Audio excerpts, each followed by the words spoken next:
This is the Washington Times front page for Tuesday, August 17th, 2021. Thanks for joining us. I'm George Gerbo. I stand squarely behind my decision.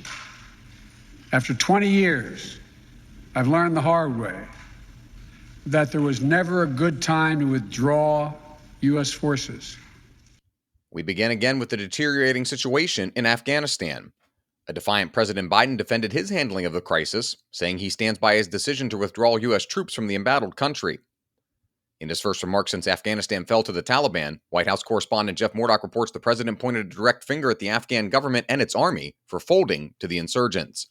The truth is, this did unfold more quickly than we had anticipated. So what's happened? Afghanistan political leaders gave up and fled the country. Biden stood firm in the face of sharp criticism from Democrats and Republicans as the Taliban restored their Islamist government, and television and social media showed shocking scenes of panic and desperation. National Security Team Leader Guy Taylor reports chaos enveloped the airport in the capital of Kabul, with U.S. troops trying to maintain order while throngs of people rushed the tarmac in an attempt to get on planes.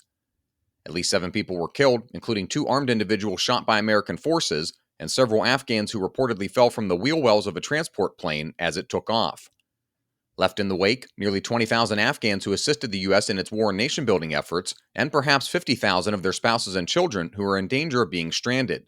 Stephen Dinan reports U.S. planners figured they had at least until the end of the month, and perhaps months more, to get as many allies as possible out of the country while the Afghan government forces fought the Taliban. That calculus was incorrect. President Biden said the scope of extractions will be expanded to include other members of Afghanistan civil society, the journalists, human rights activists, and others who face retribution from the Taliban. But the president said he's not to blame for the slow pace of extractions.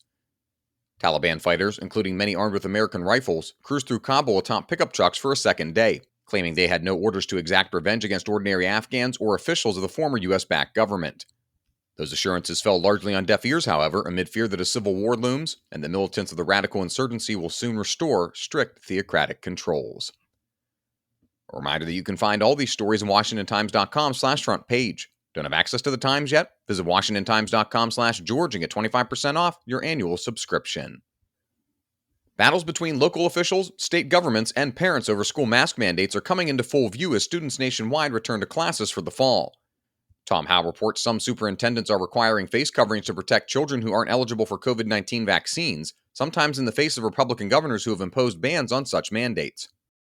In Florida, Broward County school officials plan to defy Governor Ron DeSantis' ban on mask mandates when school reopens this week.